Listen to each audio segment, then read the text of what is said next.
السلام عليكم ورحمة الله وبركاته. الحمد لله رب العالمين والعاقبة للمتقين والصلاة والسلام على رسوله الكريم أما بعد. قال الله تعالى: لقد أضلني عن الذكر بعد إذ جاءني وكان الشيطان للإنسان خذولا. صدق الله العليم. وقال رسول الله صلى الله عليه وسلم: من حسن الإسلام العري تركه ما لا يعنيه، أو قال كما عليه الصلاة والسلام. قالوا سبحانك لا علم لنا إلا ما علمتنا إنك أنت العليم الحكيم. எல்லா புகழும் அல்லாஹ் ஒருவனுக்கே உரித்தாகுமாக. நபிகள் நாயகம் ஸல்லல்லாஹு அலைஹி வஸல்லம் அவர்களின் மீதும் அவர்களின் குடும்பத்தார்கள் மீதும் அன்னாருடைய வாழ்க்கை வழிமுறைகளை பின்பற்றிய சத்திய சஹாபாக்கள், தாபியீன்கள், தபா தாபியீன்கள், நாதாக்கள், சுஹதாக்கள், வலிமார்கள், நல்லோர்கள் நம் அனைவரும் மீதும் அல்லாஹ்வின் அன்பும் அருளும் என்றென்றும் குறையில்லாமல் என்று நிலவட்டுமாக என்று பிரார்த்தித்தவனாக இந்த வார்த்தைகளை தோன்றுகிறேன். அல்ஹம்துலில்லாஹ். இன்றைய ஜும்மாவுடைய சிந்தனை செல்போன் சிறையில் சீர்கெடும் சிறார்கள் வழிகளும் சிறார்கள் என்ற தலைப்பில் முழு செய்தியும் எடுத்துரைக்க வல்ல ரப்புல் ஆலமீன் தௌஃபீக் செய்வானாக. ஆமீன். கண்ணியத்திற்குரித்தான அல்லாஹ்வின் நல்லடியார்களே, நாம் எல்லாம் இந்த உலகிலே மனிதர்களாக வாழ வந்திருக்கிறோம். ஆனால் நடப்பதை எல்லாம் பார்க்கின்ற பொழுது நாம் எல்லாம் மனிதர்களாக வாழுகிறோமா என்ற கேள்வி நமக்குள் அப்பப்போ எழப்படுகிறது. காரணம், நாம் எல்லாம் சிறுவர்களாக இருக்கும் பொழுது மேகங்களையும் ஆகாயங்களையும் நிலாக்களையும் நட்சத்திரங்களையும் இயற்கையையும் காமித்து நம்மை வளர்த்தார்கள்.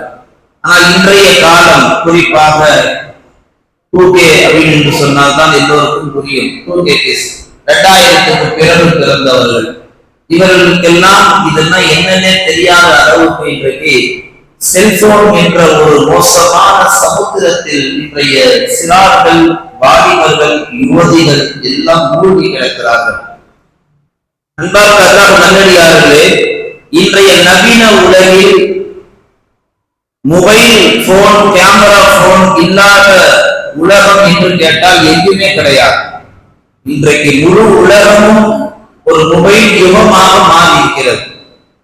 இன்றைக்கு கேமரா, மொபைல் போன் இல்லாவிட்டால் கிட்டத்தட்ட மனிதர்களுடைய பார்வையிலே அவன் மனுஷனே கிடையாது என்று சொல்லும் அளவுக்கு மனிதர்கள் இந்த மொபைல் போனுடைய வரவேற்பை வானத்தின் அளவுக்கு உயர்த்தி வைத்திருக்கிறார்கள்.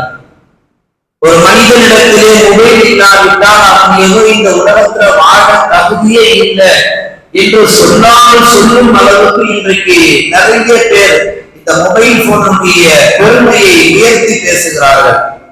நாம் வைத்திருக்கும் மொபைல் போன் அனைத்து வசதிகளையும் அது நமக்கு தந்தாலும், எப்படி அனைத்து வசதிகளும் நமக்கு தந்தாலும் மறுபக்கம் நமக்கு கடல் அளவுக்கு தீமைகள் அதன் வழியாக நமக்கு கொஞ்சம் கொஞ்சமாக நம்மை அடைந்து கொண்டிருப்பதை இன்றைய பெற்றோர்கள் தங்கள் பிள்ளைகள் பாதுகாக்கும் விஷயத்தில் கவனத்தில் எடுக்க வேண்டும். என்றால் இன்றைய இளைய சமுதாயம், சிறார்கள் செல்போன் என்ற சிறையிலே சிக்கி சின்னாபின்னமாக ஆகிக் கொண்டிருக்கிறார்கள். உலகத்திலே எத்தனையோ சிறைச்சாலைகள் இருக்கிறது. எல்லா சிறைச்சாலைகளிலும் கைதிகளை உள்ள அனுப்புவது அவன் திருந்தி வெளியே வரணும் தான் சிறைச்சாலைகள் உருவாக்கப்பட்டது. மாறாக இன்றைக்கு சிறைச்சாலைக்குள்ளே கைதிகளுக்கு மொபைல் போன் கிடைக்கின்ற அளவுக்கு இன்றைக்கு உலகம் மாறி இருக்குது என்று சொன்னால், இந்த மொபைல் இந்த உலகத்தை தன் கண்ட்ரோலில் வைத்திருப்பதாக நாம் விளங்கிக் கொள்ள வேண்டும். எத்தனையோ கைதிகள் ஒரு காலகட்டத்திலே சிறையில் பாடத்தை படித்து தண்டனைக்கு பின்னால் நல்லவர்களாக வந்தார்கள். இன்றைக்கு உள்ள போகும்போதும் அயோக்கியனா போறான், வெளியே வரும்போது அதுல டபுள் மடங்கா வர்றான். காரணம் என்னன்னா, தண்டனைக்குண்டான இடத்திலும் கூட அவனை ஆக்கிரமித்துக் கொண்டது இந்த மொபைல் போன். அதுபோன்ற சிறை கைதிகளுக்கு எப்படி கைதிகளுக்குள் அந்த செல்லுக்குள் செல்போன் கிடைக்கிறதோ, எப்படி அவனால் வெளியே வரும்போது கூட திரும்ப முடியவில்லையோ, இன்றைய சிறார்கள் நம் வீட்டினுடைய செல்ல குட்டிகளாக இருக்கக்கூடிய நாம் பெற்றெடுத்த தங்கங்கள் இதையெல்லாம் இன்றைக்கு செல்போன் என்ற சிறைக்குள்ள போய் சிக்கிக் கொண்டிருக்கிறார்கள். வெளிப்பார்வையில் அது ஒரு அழகாக தெரிகிறது. என் மகனை பாருங்க எவ்வளவு அழகா ஆண்ட்ராய்டு மொபைல் ஹேண்டில் பண்றான், என் மகனை பாருங்க எவ்வளவு அற்புதமா லேப்ல ஓபன் பண்றான், என்னுடைய மகன்களும் என்னுடைய மகன்களும் எனக்கு தெரியாததான் மொபைல் போன நிறைய தெரிஞ்சு வச்சுக்கிறாங்க. எனக்கு 70 வயசாவது எப்படி ஹேண்டில் பண்ண கூட தெரியல. ஆனா என்னுடைய பேர பேத்திக்கான மொபைல் போன அற்புதமா செயல்படுத்துறாங்க, அதை கையாளுறாங்க என்று தங்கள் பேர குழந்தைகள் பேத்திகள் தங்களுடைய பிள்ளைகள் அவர்கள் வெளித்தோட்டத்தில் செய்வதை கண்டு ஏமாந்து போய் மறைமுகமாக அவர்கள் நோக்கி வரக்கூடிய அபாயங்களை பெற்றோர்கள் உணர்வதே கிடையாது. தெளிவிக்கு எல்லாம் நல்லடியார்களே, எத்தனையோ குழந்தைகள் இந்த செல்போன் என்ற சிறைக்குள் சிக்கிக் கொண்டு குற்றமாக தங்களுடைய எல்லா குணங்களையும் அவர்கள் அழித்துக் கொண்டு வருகிறார்கள். சிறைக்குள் எப்படி ஒரு கைதியால் நிம்மதியாக இருக்க முடியாது, அது போன்று செல்போன் சிக்கிய குழந்தைகள் இந்த உலகத்தில் நிம்மதியாக வாழ்வதில்லை என்பதான ஆய்வுகள் சொல்லுகிறது. சிறையில் இருக்கக்கூடிய கைதி ஒரு கட்டத்திற்கு மேல் அவனால் நிம்மதி இழந்து மன உளைச்சலுக்கு ஆளாகி கையில் கிடைத்ததை கொண்டு தற்கொலை செய்து கொள்வதை நாம் பேப்பர்களில் படிக்கிறோம். அது போன்று இவனும் அந்த செல்போன் என்ற சிறைக்குள் பித்து குடித்து பைத்தியமாகி ஒரு கட்டத்திலே அவன் என்ன செய்வதென்று தெரியாமல் திகைத்து போய் அந்த செல்போனில் தோல்வியை கண்டால், அவமானத்தை சந்தித்தால், மானத்தை இழந்தால், அது காசு பலத்தை இழந்தால், மொத்தத்தில் செல்போன் வழியாக நிம்மதி இழந்தால், அந்த செல்போனால் இவன் உயிர் கூட சமயங்களில் பறிபோவதை நம்மால் நிதர்சனமாக பார்க்க முடிகிறது. இதை அனைத்தும் எதை காட்டுகிறது? இந்த செல்போன் சிறைக்குள் இன்றைய சிறார்கள் கொஞ்சம் கொஞ்சமாக அழிந்து கொண்டு வருகிறார்கள்.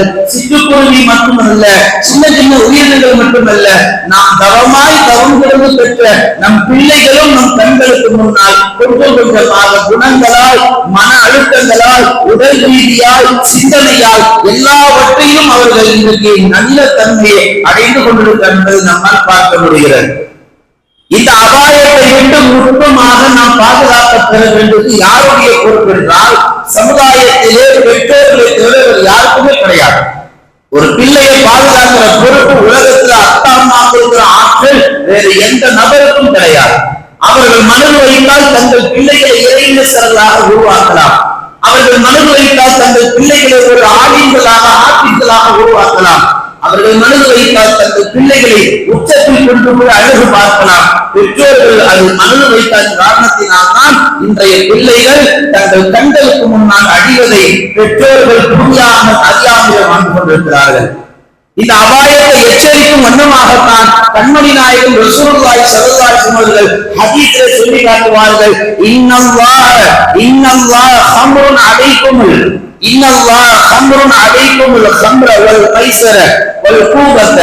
நிச்சயமாக அல்லாஹ் தஆலா உங்கள் மீது மதுவையும் சூதையும், உங்கள் மீது மதுவையும் சூதையும், அதே போன்று சாராயத்தையும், அதே போன்று கோப்பைகளாக வைத்து குடிக்கக்கூடிய அந்த மதுபானங்களையும், எல்லா கெட்ட பழக்க வழக்கங்களையும், போதை தரக்கூடிய அனைத்தையும் அல்லாஹ் உங்கள் மீது ஹராமாக்குகிறார் என்பதாக கண்மணி நாயகம் ஸல்லல்லாஹு அலைஹி வஸல்லம் சொல்லக்கூடிய அந்த ஹதீஸினுடைய அடுத்த வார்த்தை சொல்லி முடிப்பார்கள். ரசூலுல்லாஹ் குல்லு முஸ்லிமின் ஹராம் என்பதாக சொல்வார்கள். அப்படி என்றால் போதை தரக்கூடிய ஒவ்வொன்றும் ஹராம் என்றாலும் ரசூலுல்லாஹ் ஒட்டுமொத்தமாக ஒரு புகை பிடிப்பது, ஒரு மது குடிப்பது, ஒரு கஞ்சா போடுவது, அதில் ஏதாவது ஒரு பொடி போடுவது, அதற்கு வருஷமா அடுக்கிறாரு, ஒரு வேலை அடிமையாகி போற அப்படின்னு யாரும் எண்ணிட வேணாம். சமூகத்தில் நடக்கக்கூடிய சூழ்நிலை அவர்களை நம்மால் பார்க்க முடிகிறது. இப்படி எல்லாம் போதை பட்டியலில் இருக்கக்கூடிய இந்த பெயர்கள் எல்லாம் இதற்கு பின்னால் செல்போனும் ஒரு மறைமுக போதையாக நம்மிடத்தில் உருவாகி கொண்டிருக்கிறது. எத்தனையோ குடும்பங்களுக்கு இதனுடைய அழிவு தெரியவில்லை. எத்தனையோ குடும்பங்களுக்கு இதனுடைய அபாயத்தை புரிந்து கொள்ள முடியவில்லை. எத்தனையோ கூட்டு குடும்பங்கள் இந்த மொபைல் போன் கலைத்திருக்கிறது. எத்தனையோ கணவன் மனைவி உறவுகளை இந்த மொபைல் போன் கலைத்திருக்கிறது. எத்தனையோ உயர்ந்த லட்சியங்களோடு வாழக்கூடிய பாதை இந்த மொபைல் போன் முடக்கியிருக்கிறது. எத்தனையோ தொழிலாளர்களுடைய லாபத்தையும் முதலையும் இந்த மொபைல் போன் ஒட்டுமொத்தமாக மூழ்கடிக்க செய்திருக்கிறது. இப்படி வரிசையாக சொல்லிக் கொண்டு போகலாம். மொபைல் இந்த உலகத்திற்கு வந்தது லாபமா நஷ்டமா என்று கேட்டால் ஒரே வார்த்தையில் நஷ்டம் என்று தெளிவாக சொல்லிவிடலாம். 1-2 லாபத்தை மாத்திரம் வைத்துக் கொண்டு உலகமே தூக்கி கையில் பிடிப்பது என்பது இது நியாயமான சொல்லே கிடையாது, அநியாயமான ஒரு சொல். அன்பார்ந்த அல்லாஹ் நல்லடியார்களே, அல்லாஹ் குர்ஆனிலே சொல்லுவான், லகத் அகன்னனி அனில் ذிக்ரி பஅத இத் ஜாஅனி. இந்த மொபைல் போனில் சிக்கியிருக்கக்கூடிய இந்த சிறார்களை பார்த்து அல்லாஹ் சொல்லுவான், உங்களிடத்திலே அநீதமாக நீங்கள் நடந்து கொண்டிருந்த பொழுது ஒரு நல்ல உபதேசத்தை கொண்டு வந்தார்களே, ஏன் அதை நீங்கள் புறக்கணித்து என்பதாக அல்லாஹ் மறுமையிலே கேள்வியை கேட்பான். கேட்டுவிட்டு அல்லாஹ் ஆயத்தில் முடிப்பான், நிச்சயமாக இந்த மனிதன், இந்த ஷைத்தான் இந்த மனிதனுக்கு பெரும் நஷ்டத்தை உண்டாக்கக்கூடியவனாகவே இருக்கிறார். மொபைல் போனை இன்றைய பெற்றோர்கள் தங்கள் பிள்ளைகளுக்கு அது ஒரு அழகான மொபைல் என்று சொல்லி வளர்த்தாமல், இது ஒரு ஷைத்தான், இது ஒரு முசீபத்து, இது ஒரு ஆபத்து என்று பெற்றோர்கள் தங்கள் பிள்ளைகளுக்கு இது போன்ற வார்த்தைகளை சொல்லி வளர்த்தால் மட்டும்தான் அவர்கள் வளர வளர அதன் பக்கம் போகாமல் இருப்பார்கள். அன்பார்ந்த அல்லாஹ் நல்லடியார்களே, இன்றைய பெற்றோர்கள் தங்களுடைய விலை மதிக்க முடியாத தங்கள் பிள்ளைகளை ஒருவரை பெற்றெடுப்பது எவ்வளவு பெரிய அபாயம், எவ்வளவு பெரிய கஷ்டமான ஒரு காரியம். தங்கள் பிள்ளைகளை பெற்றெடுக்கக்கூடிய பெற்றோர்கள் அந்த பிள்ளைகளை முறையாக பாதுகாப்பது கிடையாது. செல்போனில் அவர்கள் மூழ்கடிக்க விட்டு காலத்தால் அந்த பிள்ளைகள் செல்போன் பயன்பாட்டால் கண் பார்வை மங்கி போகிறது, காது கேட்காமல் போகிறது, மூளை செயல்திறன் முற்றிலுமாக செயலிழந்து போகிறது. மொத்தத்தில் அந்த குழந்தைகள் படிக்க வேண்டிய காலகட்டத்தில், சாதிக்க வேண்டிய காலகட்டத்தில், உயர்ந்த லட்சியத்தை அடைய வேண்டிய நோக்கத்தில் அவர்கள் வளராமல் ஒரு கூட்டுக்குள் போய் அடங்கிய ஒரு சின்ன குருவிகளாக அந்த செல்போனை குறித்தவர்களாய் இன்றைய சிறார்கள் உருவாகி கொண்டிருக்கிறார்கள். தூக்கத்துல கூட எத்தனையோ குழந்தைங்க மொபைல் போன்ற மாதிரி ஆக்ஷன் பண்ணுது, நிறைய வருது, வீடியோல வீட்டிலே நடக்குது, எல்லா ஊர்லயும். தூங்கிக்கிற குழந்தை நடு சாமத்தை இப்படி கை காட்டுது. என்னடாக்கா அந்த போன்ல விளையாண்டு தன் மூளை செயல் திறன்கள ஒவ்வொரு நரம்புலையும் அது அப்படியே ஆணித்தரமா போய் பதிஞ்சிருச்சு. ஒரு காலத்துல சிறுவர்கள் மக்களுக்கு தொடர்ந்து வந்தார்கள், மார்க்க கல்வியை கற்றார்கள், நல்ல ஒழுக்கங்களை படித்தார்கள், தாய் தந்தைகள் தாத்தா பாட்டியோடு வளர்ந்தார்கள். அவர்கள் கனவிலும் கூட நடந்ததை அப்படியே செய்து காட்டுவார்கள். என்ன விட்டுடுங்க தாத்தா, என்ன விட்டுடுங்க பாட்டி, கனவுல சொன்ன சிறார்களை ஒரு காலத்திலே பார்க்க முடிந்தது. இன்னைக்கு என்ன ஆயிடுச்சுன்னு கேட்டீங்கன்னா, தூக்கத்துல கூட செல்போன் பைத்தியமாக இன்றைக்கு நம்ம பிள்ளைகள் உருவாகி கொண்டிருக்கிறார்கள். அது காலை பொழுது விடிந்த ஒன்று எத்தனையோ பெற்றோர்கள் என் மகன் தூக்கத்திலே போன் பண்றாங்க, எவ்வளவு பெரிய ஆச்சரியம் தெரியுமா, போனோட எவ்வளவு அபிப்பிராயத்தில் பாருங்கள் என்று எத்தனையோ பெற்றோர்கள் போனுடைய அபாயத்தை விளங்காமல் தங்கள் பிள்ளைகளை காலத்தால் அவர்களுடைய ஆயுளையும் நேரத்தையும் பெற்றோர்கள் வீணாக்கிக் கொண்டிருக்கிறார்கள். அல்லாஹ் நல்லடியார்களே, அந்த செல்போன் என்ற சிறை பிள்ளைகளை நாம் தான் தள்ளி விடுகிறோம், பிள்ளைகளாக போய் விடுவது கிடையாது. அது நன்றாக விளங்க வேண்டும். எந்த பச்சில குழந்தையோ, எந்த 2 வயசு குழந்தையோ வாயை திறந்து இவங்க செல்போன் போன குடும் எங்கேயும் கேட்கறதே கிடையாது. நீங்க கேட்குதா, நீ போன குடியா, போன கொடுத்தாலும் சாப்பிட்டு வாயை தெளிவா சொல்லுதா. ஏதோ 1-2 சேட்டை பண்ணோம், அந்த திசை திருப்பதை விட்டு அந்த எண்ணங்களை மாற்றுவதை விட்டு ஒட்டுமொத்தமாக அதை அடக்குவதற்கு கையில ஒண்ணு கொடுத்துடுறோம், அது மொத்தமா அடங்கிடுது. கடைசி கட்டத்துல வாழ்க்கை வாழாமல் அவன் கபருக்குள்ள போய் மொத்தமா அடைஞ்சிடறான். அல்லாஹ் இந்த நிலையை விட்டு நம் பிள்ளைகளை பாதுகாக்க வேண்டும். புகாரி ஷரீஃப்ல ஒரு ஹதீஸ் ஒன்று வரும். பெருமானார் ஸல்லல்லாஹு அலைஹி வஸல்லம் சொல்வார்கள், உங்கள் குழந்தைகளை நல்ல முறையில் நடத்துங்கள் என்பதாக பெருமானார் குறிப்பிடுவார்கள். நல்ல முறையில் நடத்துங்கள் என்றால் உங்களுடைய விளக்கம் என்ன? பெற்றோர்களாகிய நீங்கள் முதலில் உங்கள் குழந்தைகளுக்கு நல்ல பெற்றோர்களாக நடந்து கொள்ளுங்கள். அத்தமாவே பிள்ளைகளுக்கு முன்னாடி மணிக்கணக்கில் உட்கார்ந்து போனை நோண்டிட்டு இருந்தா அந்த பிள்ளை என்னங்க செய்யும்? சொல்லாம பாடம் நடத்துறாங்க, பாவம் அம்மாவும், நானும் நோன்றேன் நீயும் நோன்றா, இதுதான் உண்மை. எத்தனையோ வீடுகளில் பெற்றோர்கள் செய்யக்கூடிய தவறு, பிள்ளைகள் அதை அமைதியாக பார்த்து அதில் பெரும் பாடங்களை படிக்கிறார்கள். ஸல்லல்லாஹு சொன்னார்கள், உங்கள் குழந்தைகளை நல்ல விதமாக நடத்துங்கள். 2வது பெருமானார் சொன்னார்கள், உங்கள் குழந்தைகளுக்கு நல்ல பழக்க வழக்கங்களை செம்மையாக சொல்லித்தாருங்கள். வீட்டுக்கு வந்தா யாரை எப்படி மதிக்கணும், பெரியவர்களை எப்படி நடந்துக்கணும், எல்லாருக்கும் எப்படி அன்பா இருக்கணும், ஒழுக்கங்களை எப்படி வாழணும், அந்த அடிப்படை நாகரிகங்களை ரசூலுல்லாஹ் எப்படி வளர்ந்தார்கள், சஹாபாக்கள் எப்படி வளர்ந்தார்கள், அந்த பண்பினுடைய நாகரிகத்தை உங்கள் பிள்ளைகளுக்கு செம்மைப்படுத்துங்கள் என்றார்கள் கண்மணி நாயகம் ஸல்லல்லாஹு அலைஹி வஸல்லம். இன்றைய குடும்பங்களில் பெற்றோர்கள் தங்கள் பிள்ளைகளுக்கு மத்தியிலே செல்போன் கையுமாகத்தான் படமாக தெரிகிறார்கள்.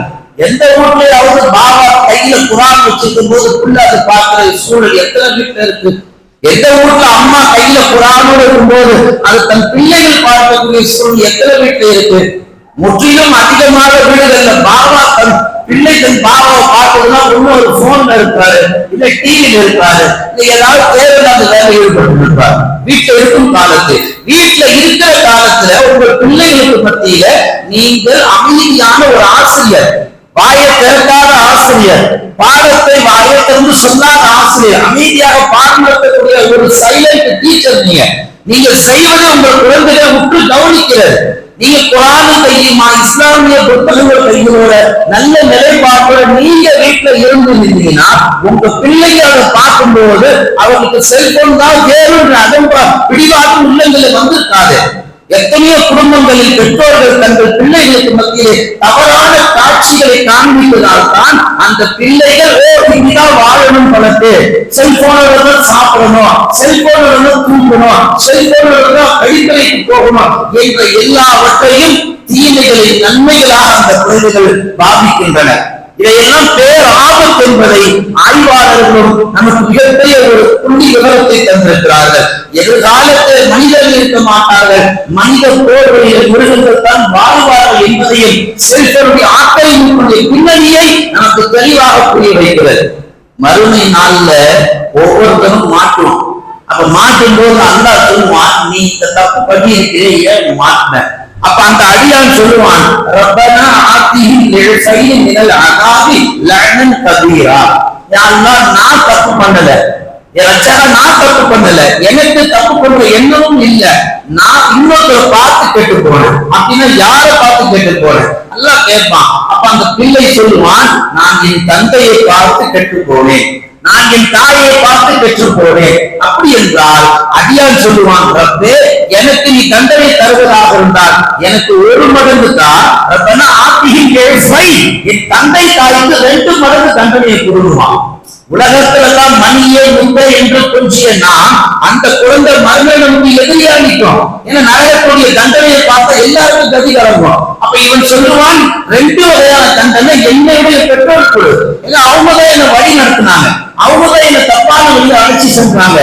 அந்த ஆயத்தில் அல்லாஹ் 2 தண்டனையை வெளிப்படுத்தி பேசுவான். ஒண்ணு 2 வகையான தண்டனை கொடுறது, மற்றொன்று அவர்கள் மீது நீ சபித்து விடுகிறது என்று இந்த அடியான் நாளை மறுமையிலே அல்லாஹ் கேட்கும் பொழுது சொல்வான் என்பதாக குர்ஆனிலே பார்க்கப்படுகிறது.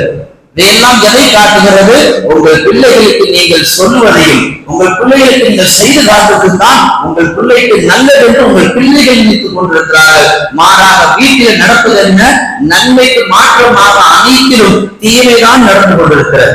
ஒரு குடும்பத்துல பாவா அம்மா பிள்ளைகள் எல்லாம் ஒன்னா படுத்துறாங்க.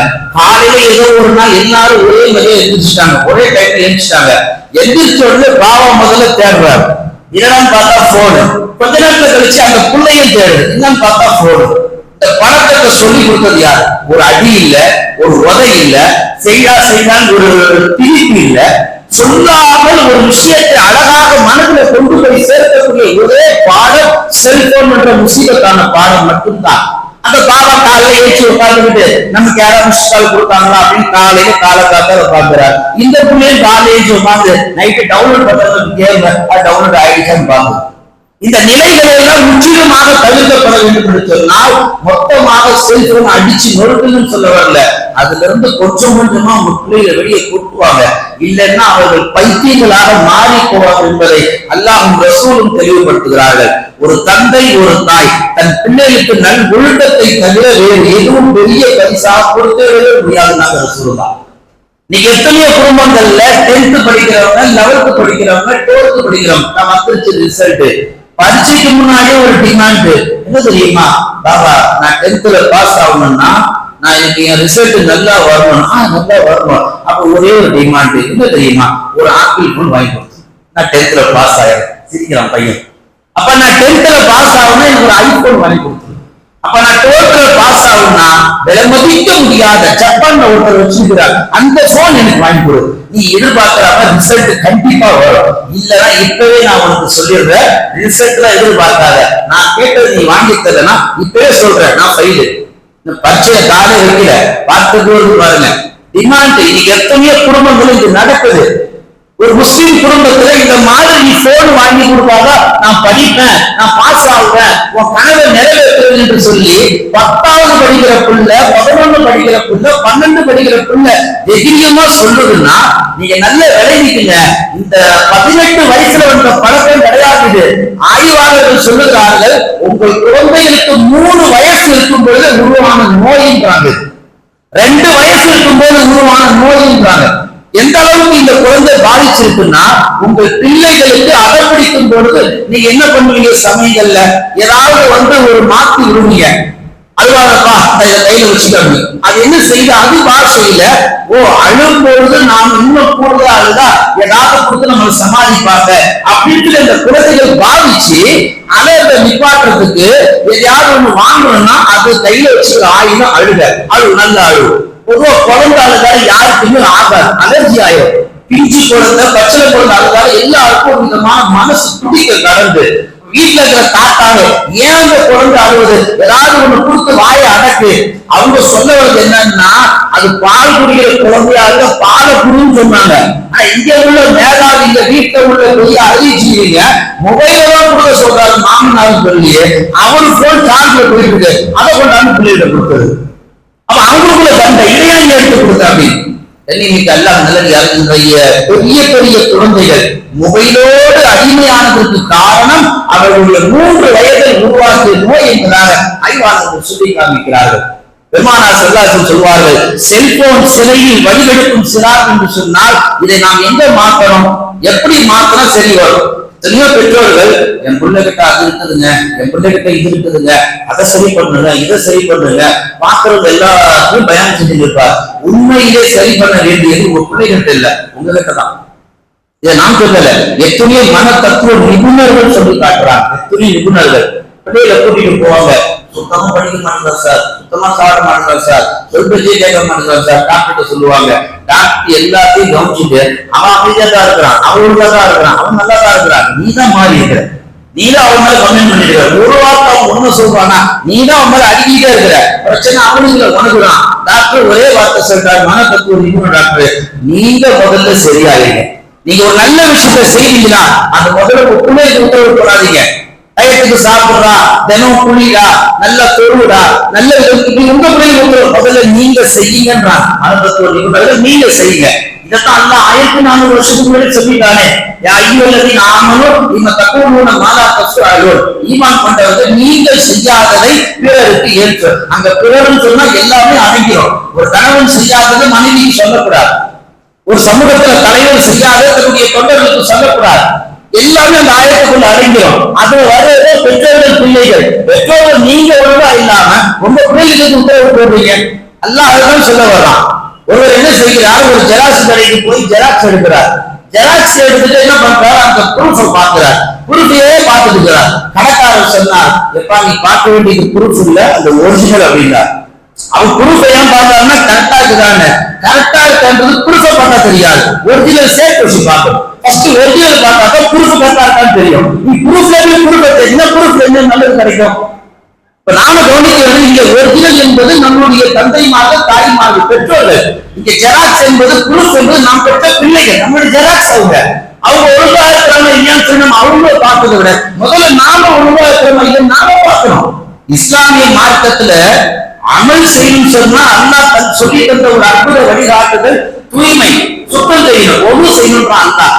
நீங்க பாருங்க, ஒழு செய்யும் பொழுது ஃபர்ஸ்ட் என்ன செய்யணும், நாம 2 கையும் ஒன்னா கழுவுவோம் இல்லையா, கழுவிட்டு அடுத்த பக்கம் செய்யும் முகத்தையே கழுவுவோம். இதுல என்ன அடைந்திருக்கு, இங்க மார்க்க அறிஞர்கள் சொல்லுகிறார்கள், 2 கரம் என்பது ஒன்று தந்தை, மற்றொன்று தாய்.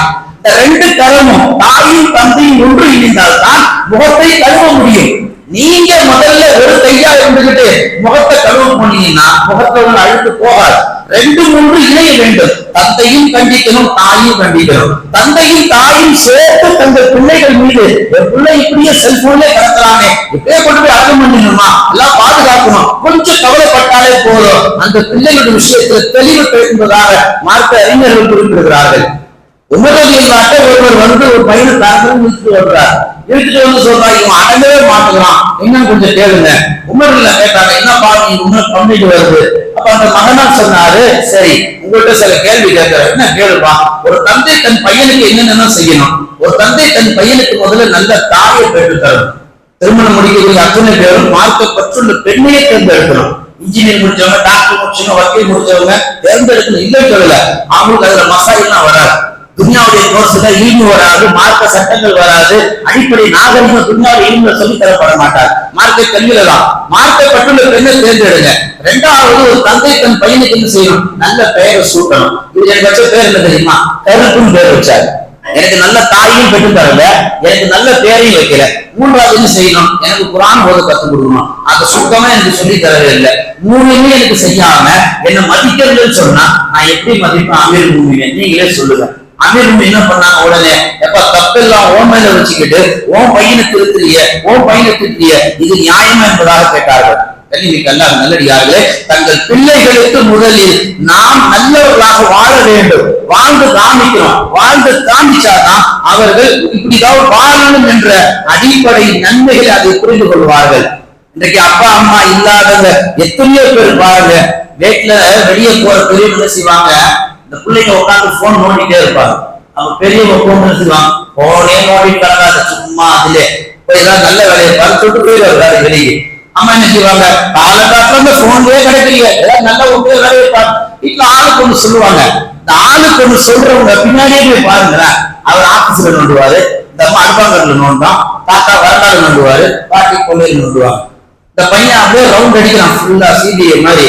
இவங்களே ஓகேயும் இல்லை, இவங்க வந்து என்ன நல்லதை பாரு உறுப்பியா செய்யறாங்க ஓவியான்னு சொல்லிட்டு அவன் இன்னும் அதிகமா நோண்டான். கவனிக்க வேண்டிய செய்திகள், நம் பிள்ளைகளை நாம் தான் உருவாக்கணும். பெற்றோர்கள் தங்கள் பிள்ளைகளுக்கு நல்லதை செஞ்சு காட்டணும். நபிகள் நாயகம் ஸல்லல்லாஹு அலைஹி வஸல்லம் சாயிபுல் இல்லா வீட்டுக்கு வந்தாங்க. வந்து நின்று வாசல்ல அஸ்ஸலாமு அலைக்கும் வ ரஹ்மத்துல்லாஹி வ பரகாத்துஹு சலாம் சொன்னாங்க. பதிலுக்கு என்ன செய்தாங்க? சாயிபு வலைக்கும் சலாம் வ ரஹ்மத்துல்லாஹி வ பரகாத்துஹு சொல்லிட்டாங்க. இன்னா லில்லாஹி வ இன்னா இலைஹி ராஜிஊன் சலாம் சொல்லிட்டாங்க. இப்ப கடைசியில என்ன ஆயிடுச்சு? சாயிபுல் இல்லா செய்றாங்க, பொறுமையா என்ன செய்றாங்க? பதில் சொல்றாங்க. இப்ப ஸல்லல்லாஹு அலைஹி வஸல்லம் மீண்டும் சலாம் சொன்னாங்க, அஸ்ஸலாமு அலைக்கும் வ ரஹ்மத்துல்லாஹி வ பரகாத்துஹு. மீண்டும் என்ன செய்றாங்க? சாது பொறுமையா சலாம் சொல்றாங்க. 3 வாட்டியும் சலாம் சொல்லி 3 வாட்டியும் பொறுமையா பதில் சொன்னாங்களா? சாதுடைய மகன் கேட்டாரு, ரசூலுல்லாஹ் வெளியே நிக்கிறாங்க, நீங்க 3 வாட்டி சலாமுக்கு பதில் பொறுமையா சொல்றீங்க, ஏன் உள்ள கூப்பிட கூடாதா?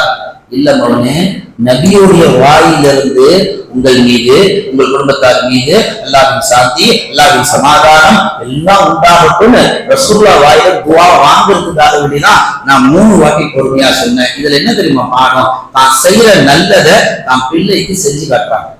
தான் பிள்ளைக்கு அழகா பாடமா புரிய வைக்கிறாங்க. உதவி என்று சொல்லக்கூடிய மிகப்பெரிய இறை நேசர். ஈமான்ல வரதுக்கு முன்னாடி பெரிய வழிகடலா இருந்தார். ஈமான்ல வந்ததுக்கு பின்னாடி அவர் தன் மகனுக்காக அல்லாஹ்ட்ட எப்படிலாம் துஆ செஞ்சாருன்னா, என் மகன் திருந்தவே மாட்டேன், யா அல்லாஹ் என்ன பண்றதுன்னு தெரியல. ஒரு நாள் தஹஜ்ஜுல, ரப்பே என் பையன் உன் பாதையில நான் விட்டுட்டேன், நீ அவனுக்கு ஹிதாயத்தை கொடு. ஒரு நாள் தஹஜ்ஜுல அழுதுட்டார், செம்மையா அழுது துஆ செஞ்சார். அடுத்த நாள் அந்த மகனாருக்கு அல்லாஹ் ஹிதாயத்தை கொடுத்தான். ஹிதாயத் எப்படிப்பட்ட ஹிதாயத்தையும் அல்லாஹ் கொடுத்தா. மகன் ஒரு பஜாருக்கு போனாருன்னா, ஒரு காய்கறியோ ஒரு மல்லிகை சாமானோ ஏதாவது வாங்கினாருன்னா ஆரம்ப காலகட்டத்துல தராசு தான் இருக்கும். அந்த தராசுல தான் எடை வச்சு போட்டு செய்வாங்க, அளவுகோல் கொடுப்பாங்க. தராசுல பொருளை வைக்கிறதுக்கு முன்னாடி எடைக்கல்ல வைப்பாங்க. அந்த எடைக்கல்ல வைக்கிறதுக்கு முன்னாடி மகனால் அந்த எடைய கல்ல வைக்கிறதுக்கு முன்னாடி வைக்காதீங்க கணக்காக. ஏன்? இல்ல இருக்கட்டும். தான் துணியை எடுத்து அந்த எடையை துடைச்சார். ஏங்க துடைக்கிறீங்க? அழுக்கா இருக்கா? இல்ல அந்த எடையில தூசி படிஞ்சிருக்கு. நீ போடுற அந்த எடை கல்லோட தூசிய எடை கல்லோட சேர்த்தா கூடுதலா பணம் கொடுக்குற மாதிரி ஆயிடும். கவனிக்க வேண்டிய செய்தி, ஒரு தூசி வந்து வயிற்ற கூட்டினார். அந்த அளவுக்கு பேணுதல், அந்த அளவுக்கு தக்குவா. அந்த தக்குவா பேணுதல் இன்றைக்கு பெற்றோர்கள் அன்றைக்கு அவர்கள் கொடுத்ததுனாலதான் அந்த பிள்ளைகள் வரலாற்றில் இன்றைக்கும் நின்று வாழுகிறார்கள். இப்ப இன்றைக்கு நம் பெற்றோர்கள் நம் பிள்ளைகளுக்கு மத்தியே இருந்தாலும் இருக்கணும். இந்த செல்போனை நாம் தொடர்ந்து கொடுப்பதினால் அந்த பிள்ளை என்ன ஆகுறாங்க? மொத்தமா போன்றதா வெளிகட்டு போறாங்க. சம்மர் வந்துச்சு, அவன் ஏதாவது நல்லது படிப்பான், நாளை கத்துப்பான் அப்படின்னு பார்த்தா மே 1ல இருந்து மே 31 வரைக்கும் பாபாவே கடைக்கு கொண்டு போய் 1 மந்த் ரீசார்ஜ் பண்ணி விட்டுறாரு. ரூபாய் 1000 ரூபாய் தினம் 5 GB டேட்டா வச்சு நவுத்துறான். முறையாடுறான், விஷயத்துக்கு யூடியூப்ல போறான், எல்லா பலா முசீபத்தையும் பார்க்கிறான். ஆனா அவன் ஒண்ணும் விளங்காது, எல்லாம் மனசுல பதிவாகும். ஹார்மோன் வேலை செய்யும் போது இவன் கொஞ்சம் வேலை செய்வான். ஹார்மோன் வேலை செய்ய ஆரம்பிக்கும் போது இவன் முத்தி கொஞ்சம் நம்ம பார்த்தோம்ல, அதானா இது சரி, அப்ப பார்த்தது இப்ப அண்ணா கொடுக்கலாம்னு சொல்லி தப்ப செய்வான், குடிச்சலா செய்ய ஆரம்பிச்சிருவான்.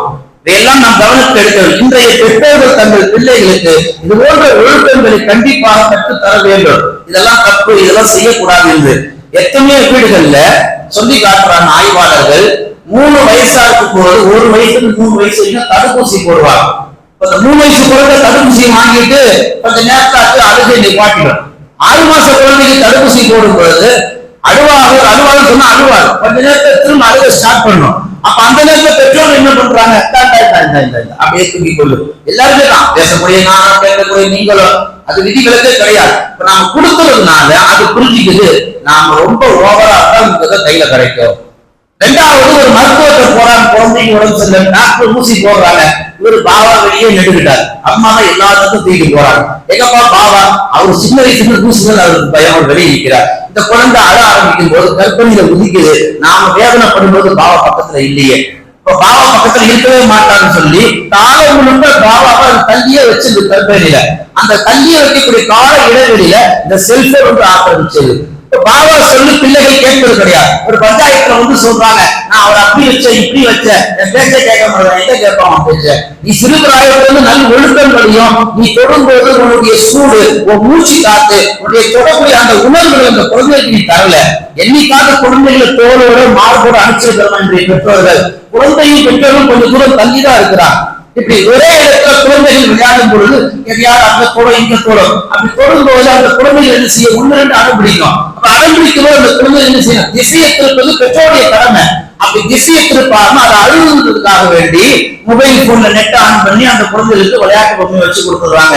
விளையாட்டு பொம்மை தான், ஆனா அதனால் காலத்தால் அந்த குழந்தைகளுக்கு புற்றுநோய் உண்டாக வாய்ப்பு இருக்குது, கண் பார்வை போக வாய்ப்பு இருக்கு, செவித்திறன்கள் இழக்க வாய்ப்பு இருக்கு. மொத்தத்தில் ஆய்வாளர்கள் சொல்றாங்க, வளர வேண்டிய குழந்தை மூல வளர்ச்சியும் அடையாது, உடல் வளர்ச்சியும் அடையாது என்பதாக சொல்லி காண்பிக்கிறார்கள்.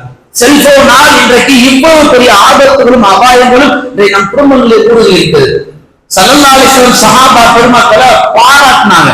உமர் வந்தாங்கன்னா, உமர் ஒரு தெருல வந்தா ஷைத்தான் மறு தெருல ஓடுவாங்கன்னா, ஹலால் ஹராம் பேணி வாழ்வது முஷர்னு உமைர் என்று சொன்னாங்க. அல்லாஹ்வுடைய வாள் என்றால் அது முஹைராஜுல் வலீத் என்பதா சஹாபியை குறிப்பிட்டாங்க. மூசாவுக்கும் ஆறுமுக சிறந்த சகோதரத்தன்மைனா எனக்கு அல்லாஹ் அலியை கொடுத்தாங்க. இது சஹாபாக்கள் ரசூலுல்லாஹ் எந்த நேரம் பாராட்டிட்டே இருந்தாங்களா. சஹாபாக்கள் வாழ்க்கை முன்னுக்கு வருவதற்கு ஒரு உத்வேகமாக இருந்தது. இன்னைக்கு நம்ம பிள்ளைகள் நாம சுத்தமா பாராட்டவே கிடையாது. அவர்கள் எல்லா காலத்தையும் திட்டியே இருக்கிறோம். அப்படி திட்டும்போது என்ன ஆகுது, அது உள்ளத்துல ஆழமா போய் பதியுது. இன்னைக்கு நம்ம சுத்தி எத்தனை விஷயங்கள். 2 நாளைக்கு ஒரு தீர்ப்பு பொள்ளாச்சியில நடந்த அந்த மோசமான ஒரு பாலியல் வன்கொடுமையில 9 வாலிபர்கள் தூக்கு தண்டனைக்கு ஆயுள் தண்டனைக்கு நியமிக்கப்பட்டு காலம் மொத்த ஜெயில கிடக்கணும். எல்லாருக்கும் வயசு என்னன்னு பாத்தீங்கன்னா 20-25 வரைக்கும் வாழ வேண்டிய வயசுல உள்ள கம்பி அடிக்க வாங்குகிறான். இது எப்ப வந்த பழக்கம், சிறுபிராயத்திலிருந்து வந்தது. கர்நாடகாவில ஒரு 6 வயசு குழந்தை ஒரு 14 வயசு குழந்தை கத்தியால குத்துறான். என்னன்னு கேட்டா, பப்ஜி கேம்ல நான் விளையாடும் போது அப்படித்தான் குத்துறாங்க, அப்படித்தான் விளையாடுறாங்க, நான் அப்படித்தான் நினைச்சு குத்துறேன், அவன் என்ன ஆனன்னு தெரியல, என்ன ஆனன்னு கேட்கிறான். போலீஸ் கூட்டிட்டு போகும்போது அம்மா என்ன போலீஸ் கூட்டிட்டு போறாங்க என்ன கதறான தவிர தான் என்ன தப்பு பண்ணனே அவனுக்கு தெரியல. இன்னைக்கு சமூகத்துல இது மாதிரி பிள்ளைகிட்ட நிறைய தப்பு உருவாயிட்டு ஊடுருவி இருக்கு. இதெல்லாம் முற்றிலுமா தடுக்கணும்னா இதுக்கு தனிய ராணுவம் அமைக்க முடியாது. பெற்றோர்கள் நாம் தான் ராணுவம். கண்ணுல தண்ணி சுண்ணாம்பு நம்ம பாதுகாக்க தவிர்க்க சொன்னா வருங்காலத்தில் பைத்தியங்களாக மாறுவார்கள். எல்லாம் அல்லாஹ் தஆலா அந்த குழந்தைகளை ஒரு கூட்டுக்குள் அடக்கி வைக்காமல், அந்த செல்போன் அவர்கள் சிறைபிடிக்க வைக்காமல், உலகத்தை சுற்றி வரக்கூடிய பறவைகளாக, சுதந்திர பறவைகளாக, உலகத்தை படிக்கக்கூடிய மனிதர்களாக அல்லாஹ் உருவாக்கணும் சொன்னால் செல்போனை கொஞ்சம் கொஞ்சமாக அவர் மீட்டெடுப்பது நம்முடைய கடமையாக இருக்கிறது. எல்லாம் அல்லாஹ் தஆலா மோசமான அபாயம் தரக்கூடிய அந்த செல்போன்ல இருந்து நம் வீட்டு பிள்ளைகள் அல்லாஹ் ஒட்டுமொத்தமாக பாதுகாத்து நல்ல மனிதர்களாக அல்லாஹ் அவர்களை வாழ வைப்பானாக. ஆமீன். வ ஆகிரு தஅவானா அல்ஹம்துலில்லாஹி ரப்பில் ஆலமீன்.